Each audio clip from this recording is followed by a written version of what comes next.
போக்குவரத்து துறை அமைச்சர் அண்ணன் எஸ் சிவசங்கர் அவர்கள் நம்மிடையே உரையாற்றுவார்கள். எழுச்சியோடும் சிறப்போடும் கழக தலைவர் தளபதி அவர்களுடைய ஆணைப்படி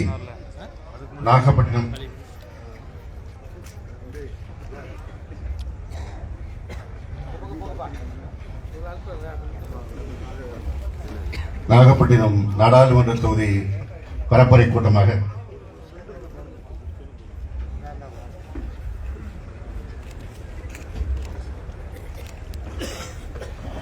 எழுச்சியோடும் சிறப்போடும் நடைபெறுகின்ற மாநாட்டை ஒட்டிய இந்த கூட்டத்திற்கு தலைமையேற்றிருக்கின்ற திருவாரூர் மாவட்ட கழக செயலாளர் சட்டப்பேரவை உறுப்பினர் அன்பிற்கும் பாசத்திற்கும் உரிய அண்ணன் பூண்டி கலைவாணன் அவர்களே, நிகழ்ச்சியை முன்னிலை வைத்து உரையாற்றியிருக்கின்ற தமிழக அரசின் சட்டத்துறை அமைச்சர் புதுக்கோட்டை மாவட்ட கழக செயலாளர் மாண்புமிகு மரியாதைக்குரிய அண்ணன் ரகுபதி அவர்களே, நாகப்பட்டினம் மாவட்ட கழக செயலாளர் மீன்வளர்ச்சி கழக தலைவர் அன்பிற்கும் பாசத்திற்கும் உரிய அண்ணன் கௌதமன் அவர்களே, தமிழ்நாடு அரசின் டெல்லி சிறப்பு பிரதிநிதி மாநில விவசாய அணியின் செயலாளர் முன்னாள் நாடாளுமன்ற உறுப்பினர் அன்பிற்குரிய அண்ணன் விஜயன் அவர்களே, முன்னாள் பால்வளத்துறை அமைச்சர் தாட்கோ தலைவர் அன்பிற்குரிய அண்ணன் மதிவாணன் அவர்களே, உரையாற்றியிருக்கின்ற மாநில இளைஞரணியின் துணை செயலாளர் அன்பு சகோதரர் இளையராஜா அவர்களே, உரையாற்றியிருக்கின்ற தொகுதி மேற்பார்வையாளர்கள் அன்பிற்குரிய அண்ணன் பழஞ்சூர் செல்வம் அவர்களே, ஜெயபிரகாஷ் அவர்களே, வரவேற்புரையாற்றிய ஒன்றிய கழக செயலாளர் அண்ணன் சேகர் அவர்களே, நிகழ்ச்சியில் கலந்து கொண்டிருக்கின்ற மாவட்ட கழக நிர்வாகிகளே, ஒன்றிய நகர கழக செயலாளர்களே, பேரூர் கிளைக்கழக செயலாளர்களே, கழகத்தின் முன்னோடிகளே, உங்கள் அத்தனை பேருக்கும் அன்பு கலந்த வணக்கத்தை தெரிவித்துக் கொள்கிறேன். எந்த மண்ணிற்கு வந்தால் எங்களுக்கெல்லாம் ஒரு புத்துணர்வு கிடைக்குமோ, எந்த மண்ணிற்கு வந்தால் எங்களுக்கு ஒரு உற்சாகம் கிடைக்குமோ, ஒரு உத்வேகம் கிடைக்குமோ, அந்த மண்ணில் திருவாரூரிலே உரையாற்றுவதற்கு வாய்ப்பு தந்த கழக தலைவர் தளபதி அவர்களுக்கு இந்த நேரத்தில் என்னுடைய நெஞ்சார்ந்த நன்றியை தெரிவித்துக் கொள்கிறேன். உரிமைகளை மீட்க ஸ்டாலினின் குரல் என்று அனைத்து நாடாளுமன்ற தொகுதிகளிலும் 3 நாட்களாக தொடர்ந்து கூட்டங்கள். நேற்றைய முன்தினம் கடலூர் தொகுதியிலே உரையாற்றுகின்ற வாய்ப்பு. நேற்றுக்கு எங்களுடைய சிதம்பரம் நாடாளுமன்ற தொகுதியிலே அண்ணன் MRK பன்னீர்செல்வம் அவர்கள் தலைமையில் தமிழ்நாடு அரசின் கொறடாளர் கோவி செய்யன் அவர்கள் உரையாற்றுகின்ற கூட்டத்தை ஏற்பாடு செய்து இன்றைக்கு நம்முடைய நாகப்பட்டினம் தொகுதியின் இந்த பரப்புரை கூட்டத்தில் திருவாரூரில் கலந்து கொள்கின்ற வாய்ப்பு. செல்லுகிற இடமெல்லாம் ஒரு மினி மாநாட்டை போல ஒரு மகத்தான எழுச்சியை காணுகின்ற வாய்ப்பை கழக தலைவர் தளபதி அவர்கள் இன்றைக்கு ஏற்படுத்தியிருக்கிறார்கள். இந்த கூட்டங்களே தேர்தலுக்கு ஒரு முன்னோட்டத்தை அறிவித்திருக்கிறது. சில கட்சிகள் ஊடகங்களை கையில் வைத்துக் கொண்டு ஏமாற்றிக் கொண்டிருப்பவர்களுக்கு நேரடி சாட்சியாக இதோ பாருங்கள், திராவிட முன்னேற்ற கழகம் எத்தகைய நிலையில் இருக்கிறது, இந்த பரப்புரை கூட்டங்கள் எப்படி வெற்றியாக செயல்பட்டு நடைபெற்றுக் கொண்டிருக்கிறது என்று வெளிப்படுத்துகின்ற கூட்டங்களாக இந்த கூட்டங்கள் நடந்து கொண்டிருக்கிறது. நாடாளுமன்றத்திற்கு தேர்தல் நடைபெற்றுக் கொண்டிருக்கின்ற பாசிச அரசை பற்றி இங்கே அனைவரும் எடுத்துக் கூறினார்கள். ஒரு நாட்டிலே எப்படி ஒரு அரசு நடக்கக்கூடாதோ அப்படி நடக்கக்கூடாத ஒரு செயல்படக்கூடாத ஒரு அரசுக்கு உதாரணமாகத்தான் மோடி தலைமையிலான பாசிச பாஜக ஆட்சி நடக்கிறது. எப்படி ஒரு ஆட்சி நடக்க வேண்டும் என்பதற்கு உதாரணமாக நம்முடைய கழக தலைவர் தளபதி அவர்கள் தலைமையிலே இந்த திராவிட மாடல் ஆட்சி நடைபெற்றுக் கொண்டிருக்கிறது. ஏழை எளிய மக்களுக்கான திட்டங்களை தேர்தல் நேரத்திலே தேர்தல் அறிக்கையாக கொடுத்ததையெல்லாம் தொடர்ந்து நடைமுறைப்படுத்திக் கொண்டிருக்கின்றார். தேர்தல் நேரத்தில் சொல்லாத திட்டங்களையும் கொண்டு வந்து கொண்டிருக்கின்றார். அதுதான் நம்முடைய முதல்வருடைய முத்திரை. முத்தமிழறிஞர் தலைவர் கலைஞர் சொன்னதை செய்வோம், செய்வதை சொல்வோம் என்று தேர்தல் அறிக்கையை வெளியிட்ட தேர்தல் அறிக்கையை நிறைவேற்றி காட்டியவர். இன்றைக்கு நம்முடைய தளபதி அவர்கள் நிறைவேற்றுகின்ற திட்டங்களை பார்த்து மற்ற மாநிலங்கள் இந்த திட்டங்களை தங்களுடைய மாநிலத்தில் செயல்படுத்துகின்ற காட்சியை நாம் கண்கூடாக கண்டு கொண்டிருக்கின்றோம். தேர்தல் நேரத்திலே தளபதி சொன்னார்கள், ஆட்சிக்கு வந்தால் அரசு நகர பேருந்திலே மகளிருக்கு கட்டணமில்லா இலவச பயணம் வழங்குவோம் என்று நடைமுறைப்படுத்தினார்.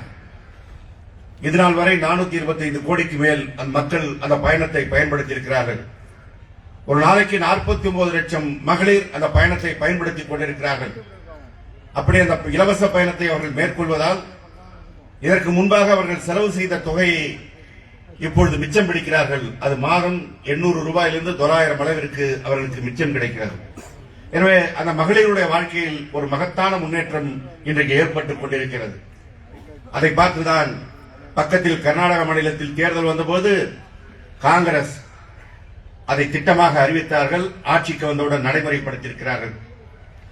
தெலுங்கானாவிலே தேர்தலின் போது காங்கிரஸ் தங்கள் தேர்தல் அறிக்கையிலே கட்டணமில்லா பயணத்தை அறிவித்தார்கள். ஆட்சிக்கு வந்தவுடன் அறிமுகப்படுத்தியிருக்கிறார்கள். அது நம்மோடு கூட்டணியில் இருக்கின்ற கட்சி நம்முடைய திட்டத்தை அறிமுகப்படுத்தலாம். ஆனால் நம்முடைய திட்டங்களை எல்லாம் இலவச திட்டங்கள், மக்களை பாழ்படுத்துகின்ற திட்டங்கள் என்று மோடியும் அமித்ஷாவும் அவருடைய கைக்கூலிகளும் தொடர்ந்து சொல்லிக் கொண்டிருக்கிறார்கள். ஆனால் அந்த பாஜக நம்முடைய முதல்வருடைய திட்டத்தை பார்த்து காப்பி அடித்திருக்கிறது. எந்த திட்டம்? நம்முடைய முதல்வருடைய மகத்தான திட்டம், பெண்களுக்கு மனங்கவர்ந்த திட்டம், தலைவர் கலைஞர் பெயரிலான அந்த கலைஞர் உரிமை தொகை திட்டம், மாதம் 1000 வழங்குகின்ற திட்டம்.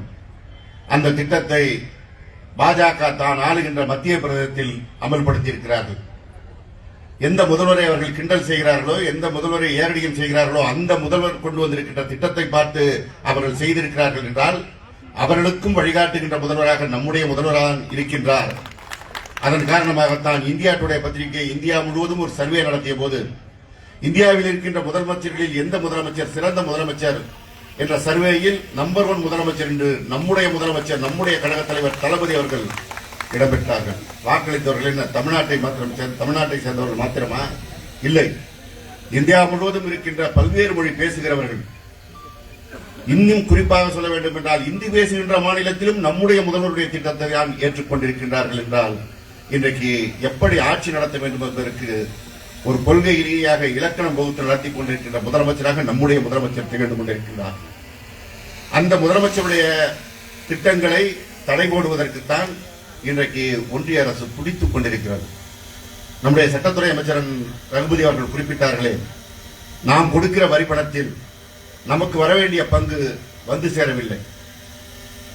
ஜிஎஸ்டி என்ற ஒரு வரியை போட்டு மாநிலங்களுக்கு வர வேண்டிய வருவாயை கொள்ளையடிக்கின்ற ஒரு அரசாக பாசிச பாஜக அரசு இருக்கிறது.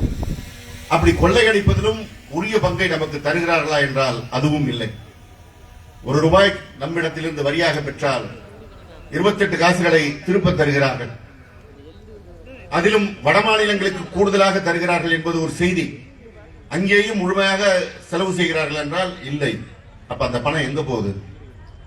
அந்த பணம் தான் அண்ணன் ரகுபதி அவர்கள் குறிப்பிட்டது போல மோடியுடைய மனங்கவர்ந்த அம்பானிக்கும் அதானிக்கும் போகிறது. ஒரு நாட்டின் பிரதமர் மற்ற நாடுகளுக்கு நல்லெண்ண பயணங்கள் செல்வது வழக்கம். மோடி செல்கின்ற பயணங்களுக்கெல்லாம் வேறு எண்ணம் தான் உண்டு. ஆஸ்திரேலியாவுக்கு செல்வார், போகின்ற விமானம் அதானியோட விமானம், போகின்ற விமானத்தில் அதானியும் அழைத்து செல்வார். அங்கே போய் அங்கே இருக்கின்ற பிரதமரிடத்திலே பேச்சுவார்த்தை நடத்துவார். இந்தியாவின் பிரதமர் என்ற அடிப்படையில் 2 நாடுகளுக்கும் இருக்கின்ற வர்த்தகத்தினுடைய அடிப்படையில் அதானிக்கு நீங்கள் இதை செய்து தர வேண்டும் என்று நிர்பந்தம் கொடுத்து அங்கே இருக்கின்ற நிலக்கரி வயலை அதானியுடைய நிறுவனத்திற்கு எடுத்துக் கொடுத்தார். அந்த எடுத்துக் கொடுத்த வயலுக்கு முதலீடு செய்வதற்கு பணம் வேண்டும் அதானிக்கு. அதற்கும் அந்த விமானத்திலே ஆள் அழைச்சிட்டு போனார் மோடி. அவரை போல ஒரு ஏஜென்ட் யாரும் பார்க்க முடியாது. ஸ்டேட் பேங்க் ஆஃப் இந்தியாவை சேர்ந்த உயரதிகாரிகளை தன்னோட அழைத்து சென்று அதானிக்கு எடுத்துக் கொடுத்த நிலக்கரி வயலுக்கு 50 லட்சம் கோடிக்கணக்கான பணத்தை அவர்களுக்கு கடனாக வழங்கி அந்த முதலீட்டிற்கு உதவி செய்ததோடு அல்ல, ஓராண்டு கழித்து அதானியுடைய நிறுவனங்கள் கடனை திரும்பி கட்ட முடியவில்லை, அது வாராக்கடன் பட்டியலில் இருக்கிறது, அந்த கடனை தள்ளுபடி செய்கிறார். இந்த வாராக்கடன் பட்டியலில் யாரெல்லாம் கடன் வாங்கிவிட்டு வெளிநாடுக்கு ஓடி இருக்கிறான்னு பாத்தீங்கன்னா, ஓடி இருப்பவர்கள் 80% பேர் குஜராத்தை சேர்ந்தவர்கள். குஜராத்தை சேர்ந்தவர்களுக்கு பணத்தை அள்ளி தருவது வங்கியிலிருந்து, அந்த பணத்தை எடுத்துக்கொண்டு அவன் வெளிநாடு செல்வதற்கு உதவுவது. பணத்தை பேங்க்ல இருந்து அவன் எடுத்துட்டு போறான்னா அவனுக்கு லுக் அவுட் நோட்டீஸ் கொடுக்கணும், அவனை கைது செய்யணும். ஆனால் தன்னுடைய கையில் இருக்கின்ற அதிகாரத்தை பயன்படுத்தி இந்திய பணத்தை கோடிக்கணக்கிலே கொள்ளையடித்த அந்த கூட்டத்தை வெளிநாடுகளுக்கு செல்வதற்கு உதவியாக இருக்கின்ற ஒரு பிரதமர் தான் மோடி. அந்த பிரதமரும் அந்த அமித்ஷாவும் இந்த இந்துத்துவ கொள்கையை சொல்லி இந்தியாவை மூழ்கடித்து விடலாம் என்று நினைத்துக் கொண்டிருக்கின்றார்கள். ஆனால் அவர்களுக்கான பாடம் ஒரு பக்கம் இன்னொரு பக்கம் வந்து கொண்டிருக்கிறது. நம்மளுக்கே ஒரு சந்தேகம் உண்டு. 40 தொகுதி நம்ம ஜெயிச்சிருவோம், பிரச்சனை இல்லை. நம்முடைய முதல்வருடைய திட்டங்கள் மிக சிறப்பான திட்டங்கள், நம்முடைய கூட்டணி வலுவாக இருக்கிறது. ஆனா வட இந்தியா என்ன ஆகும், ஒன்றிய அரசு வர முடியுமா என்ற கேள்வி நம்ம ஆண்களுக்கே இருக்கு. அந்த பயம் மோடிக்கே இருக்கு. அந்த பயம் மோடிக்கு இருக்கின்ற காரணத்தினால்தான் நேற்றைய முன்தினம் காங்கிரஸ் கட்சியுடைய வங்கி கணக்கை முடக்குகிறார். அந்த மோடிக்கு பயம் இருக்கின்ற காரணத்தினால்தான் ஜார்க்கண்ட் மாநில முதலமைச்சர் ஹேமந்த் சோரன் மீது ஒரு வழக்கை பதிவு செய்து நோட்டீஸ் கொடுத்தது மாத்திரமல்ல, அமலாக்கத்துறையை விட்டு அவரை அழைத்து சென்று நிர்பந்தப்படுத்தி ஆளுநரிடத்தில் ராஜினாமா கடிதம் கொடுக்க செய்து அவரை கைது செய்து உள்ளே வைக்கிறார்கள். ஏன்னா ஹேமந்த் சோரன் வெளியில இருந்தா ஜார்க்கண்ட் மாநிலத்திலே தாங்கள் வெற்றி பெற முடியாது என்பது அவர்களுக்கு தெரியும். ஆனாலும் ஹேமந்த் சோரனை உள்ளே வைத்தாலும் அவருடைய கட்சியை உடைக்க முடியவில்லை. பழங்குடியின மக்களுடைய பிரதிநிதியாக திகழ்கின்ற சிபு சோரனின் மகன் ஹேமந்த் சோரனுடைய கட்சி ஒற்றுமையாக இருக்கிறது. அங்கே ஒரு முதல்வர் வந்து இன்றைக்கு ஆட்சிக்கு வந்து விட்டார். மகாராஷ்டிராவை போல அங்கே உடைத்து விடலாம். ஏற்கனவே மத்திய பிரதேசத்தில் உடைத்ததை போல உடைத்துவிட முயற்சி செய்தார்கள், நடக்கவில்லை. மோடிக்கு இந்த தேர்தல் பயம் இருக்கின்ற காரணத்தினால்தான் கெஜ்ரிவாலுக்கு 5வது முறையாக இடி சம்மன் அனுப்பியிருக்கிறது. இப்போ கடைசி சம்மன் என்று குறிப்பிட்டு அனுப்பியிருக்கிறார். கைது செய்வதற்கு முயற்சி எடுக்கிறார்கள். அவருடைய அமைச்சரவையில் இருக்கின்ற துணை முதலமைச்சர் மணீஷ் சிசோடியா 6 மாதத்திற்கு மேலாக சிறையிலே அடைக்கப்பட்டிருக்கிறார். ஏன்னா இவங்க எல்லாம் வெளியில இருந்தா டெல்லியில எம்பி ஜெயிக்க முடியாது. கெஜ்ரிவால் வெளியில இருந்தா டெல்லியிலையும் பஞ்சாப்லையும் இவர்களால் எதுவும் செய்ய முடியாது. இந்த பயம் மோடிக்கு தொடர்ந்து வந்து கொண்டே இருக்கிறது. அந்த பயம்தான் மேற்கு வங்கத்திலே மம்தா பானர்ஜி தலைமையிலான அமைச்சரவையிலே 3 அமைச்சர்களை இடி மூலமாக கைது செய்து உள்ளே வைத்திருக்கிறார்கள். ஆனா அதுவே மகாராஷ்டிராவாக இருந்தால் அமலாக்கத்துறை வழக்கிலே மாட்டியிருக்கின்ற அஜித் பவார் கட்சியை உடைத்துக் கொண்டு தங்கள் கூட்டணியில் வந்து சேர்ந்து கொண்டால் அவருக்கு ஞானஸ்தானம் கொடுத்து அவர் புண்ணியவான் என்று சொல்லி அவரை முதலமைச்சராக்கி அழகு பார்க்கிறார்கள், துணை முதலமைச்சராக. இப்ப சமீபத்தில் ஒருத்தர் போனார், அசோக் சவான், முன்னாள் முதல்வர் சவானோட பிள்ளை. அவரும் முதலமைச்சராக இருந்தவர். அவர் பேர்ல ஏகப்பட்ட வழக்கு. முதல் நாள் வரை அசோக் சவான் மிகப்பெரிய குற்றவாளி என்று சொல்லிக் கொண்டிருந்த பாஜக அவரை தன்னுடைய கட்சியில் சேர்த்து கொண்டவுடன் அவருக்கு ஞானஸ்தானம் கொடுத்து விட்டார்கள். இப்படி ஒவ்வொரு மாநிலத்திலும் எந்த கட்சியை உடைக்கலாம், எந்த முதலமைச்சரை முடக்கலாம் என்று பார்த்து பார்த்து செயல்பட்டுக் கொண்டிருக்கிறார்கள். அப்படித்தான் நம்முடைய மாநிலத்தில் நம்முடைய அமைச்சராக இருந்த அன்பு சகோதரர் செந்தில் பாலாஜியை கைது செய்து உள்ளே வைத்துவிட்டு ஜாமீன் கொடுக்காமல் தொடர்ந்து பல்வேறு பணிகளை செய்து வருகிறார்கள். வழக்காடு மன்றத்தில் மாத்தி மாத்தி சொல்றாங்க. அமலாக்கத்துறை இன்னும் முழுமையான எந்த செய்தியும் அங்கு சொல்லவில்லை. அதே தோரணையில் தான் நம்முடைய அமைச்சர்கள் சிலருக்கும் அதே நெருக்கடியை கொடுப்பதற்கு தொடர்ந்து முனைந்து கொண்டிருக்கின்றார்கள். ஆனால் இதற்கெல்லாம் நான் அஞ்ச மாட்டேன் என்றுதான் நம்முடைய முதல்வர் அவர்கள் மிக தெளிவாக மிக துணிவாக மோடி வந்த மேடையிலேயே அந்த மோடியை வைத்துக் கொண்டே திராவிட நாடுக்கு நீங்கள் வழங்க வேண்டிய, தமிழ்நாட்டிற்கு வழங்க வேண்டிய நிதியை வழங்கவில்லை என்று நெஞ்சுரத்தோடு கேட்ட ஒரே முதலமைச்சர் யார் என்றால் நம்முடைய தமிழ்நாட்டு முதலமைச்சர் தளபதி அவர்கள் தான். சட்டமன்றத்திலே அந்த ஆளுநர் எடுத்த கூத்தை நீங்கள் பார்த்திருப்பீர்கள். தமிழ்தாய் வாழ்த்து பாடக்கூடாது, ஜனநாயகம் முதலில் பாட வேண்டும், தேசிய கீதத்தை பாட வேண்டும் என்று சொன்னார். நம்முடைய முதல்வர் மிக தெளிவாக சொன்னார்கள், உங்கள் சிறுபிள்ளை விளையாட்டுக்கெல்லாம் நாங்கள் அஞ்ச மாட்டோம், உன்னால் என்ன முடியுமோ நீ பார்த்துக்கொள் என்று சட்டமன்றத்திலே சொல்லிவிட்டார். அந்த ஆளுநருக்கு பதிலடி கொடுப்பதற்குத்தான் இப்ப நம்ம கூட்டம் துவங்கினோடனே தமிழ்தாய் வாழ்த்து பாடணுமே. நம்முடைய மரியாதைக்குரிய மாண்புமிகு இளைஞர் நலன் மற்றும் விளையாட்டு மேம்பாட்டுத்துறை அமைச்சர், கழகத்தின் இளைஞரணி செயலாளர் நம்முடைய சின்னவர் உதயநிதி அவர்கள் மிக தெளிவாக சொல்லியிருக்கிறார்கள், நாங்கள் தமிழ்நாடு முழுவதும் இனி கழக நிகழ்ச்சிகள் நடத்துகின்ற பொழுதும் தமிழ்தாய் வாழ்த்தை பாடுவோம், உரிய மரியாதை கொடுப்போம் என்று சொல்லியிருக்கின்றார்கள். ஆளுநருக்கு மாத்திரமல்ல இந்த செய்தி ஒன்றிய அரசிற்கும் மோடிக்குமான செய்தி. நீ தமிழ்நாட்டுடைய கலாச்சாரத்தை முறியடிப்பதற்கு, தமிழ் மொழியை அழிப்பதற்கு இந்த அடையாளத்தை அழிப்பதற்கு துணிந்தால் நாங்கள் எதற்கும் துணிச்சலாக உங்களை எதிர்கொள்வோம் என்பதை சொல்வதற்கு தான் தொடர்ந்து இந்த செய்திகள் நம்முடைய முதல்வர் அவர்கள், நம்முடைய கழக மாநில இளைஞரணி செயலாளர் அவர்களும் தொடர்ந்து சொல்லிக் கொண்டிருக்கின்றார்கள். இந்த ஒன்றிய அரசிற்கு இன்றைக்கு நமக்கு தமிழ்நாட்டிற்கு இழைக்கின்ற அநீதிகளை ஒரு பக்கம் வைத்துக் கொண்டால், இன்னொரு பக்கம் இந்திய அளவில் அவர்கள் செய்திருக்கின்ற செயல்பாடுகளை எடுத்துக்கொண்டு பார்த்தோம் என்றால் எதிர்காலத்தில் என்ன நடக்கும் என்கின்ற ஒரு மிகப்பெரிய பயத்தை தான் உண்டாக்குகிறார்கள். அதைத்தான் நம்முடைய கழக தலைவர் தளபதி அவர்கள் சொன்னார்கள். இன்னொரு முறை மோடி வென்றால் இந்தியாவில் மாநிலங்கள் இருக்காது, சட்டமன்றங்கள் இருக்காது, சட்டமன்ற உறுப்பினர்கள் இருக்க முடியாது, கார்பரேஷன்கள் மாத்திரம் வைத்துக் கொண்டு ஒரு அதிபராட்சியை நோக்கி அவர்கள் போவார்கள் என்று மோடியுடைய மனநிலையை மிக தெளிவாக நம்முடைய தளபதி அவர்கள் சொல்லியிருக்கிறார்கள். அது மாத்திரம் நடக்காது. ஒற்றை மொழி இந்திதான் பேச வேண்டும், உங்கள் சொந்த மொழியை தாய்மொழியை பேச முடியாது என்று தடை விதிப்பார்கள். ஒற்றை மதம் இந்து மதம் தான் இருக்க வேண்டும் என்று சொல்வார்கள். எல்லோரும் இந்துக்கள் என்று ஒத்துக்கொள்ள அதையும் சொல்ல மாட்டான், ஒத்துக்க வேண்டாம். யார் இந்துக்கள்? குஜராத்திகளை போல அசைவம் சாப்பிடாதவர்களாக இருக்க வேண்டும். ஒரு பெரிய கோயிலை கட்டினார் அயோத்தியில ராமருக்குன்னு சொல்லி கட்டின பிறகு அங்க இப்ப சொன்னா அசைவம் சமைக்கின்ற ஹோட்டல்கள் இருக்கக்கூடாது. நாளைக்கு நமக்கும் அதான் சொல்லுவான், இந்தியா முழுவதும் அசைவம் சமைக்காதன்னு சொல்லுவான். நம்முடைய உணவு பழக்கத்தை மாற்றிக்கொள்ள சொல்வார்கள், நம்முடைய உடையை மாற்றிக்கொள்ள சொல்வார்கள், நம்முடைய மொழியை மாற்றிக்கொள்ள சொல்வார்கள், நம்முடைய கலாச்சாரத்தை மாற்றிக்கொள்ள சொல்வார்கள். அதுதான் RSS உடைய திட்டம். உண்மையா மாநிலங்கள் இருக்காம போயிடுமா, அது எப்படி அப்படின்னு சிலருக்கு சந்தேகம் இருக்கலாம். ஜம்மு காஷ்மீர் மாநிலத்தினுடைய நிலைமையை நீங்கள் நினைத்து பாருங்கள்.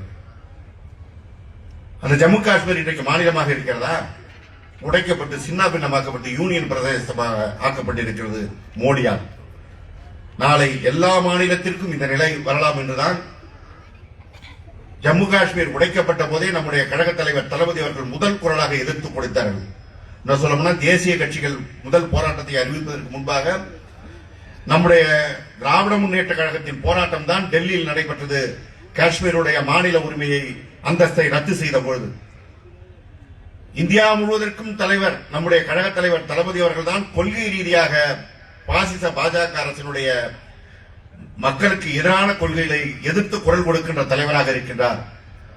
அதன் காரணமாகத்தான் இன்றைக்கு இந்தியா கூட்டணியை ஒருங்கிணைக்கின்ற பணியை அவர் தொடர்ந்து செய்து கொண்டிருக்கின்றார்கள்.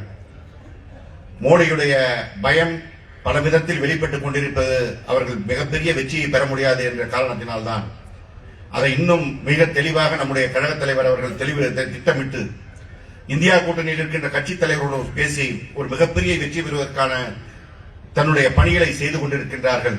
எனவே அந்த வெற்றியை அவர் பெறுகின்ற பொழுது தமிழ்நாடு அவர் தலைமையில் 40க்கு 40 தமிழ்நாடும் புதுவையும் நாம் வெற்றி பெற்றால்தான் அந்த இந்தியா கூட்டணியுடைய வெற்றிக்கு மகுடம் வைத்தது போல் இருக்கும்.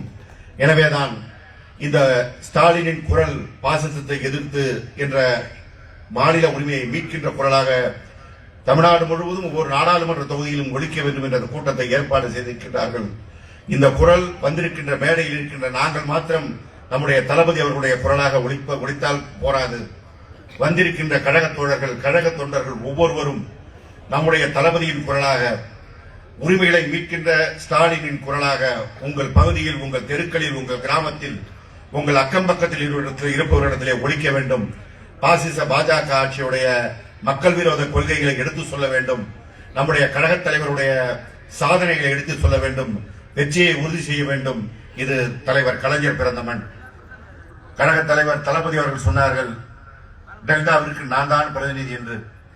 எனவே இந்த மண்ணின் பெருமையை காப்பதற்கு மிகப்பெரிய அளவில் வாக்கு வித்தியாசத்தில் வெற்றியை நீங்கள் பெற்றுத்தர வேண்டும் என்று கேட்டு நல்ல வாய்ப்பிற்கு நன்றி கூறி விடைபெறுகிறேன்.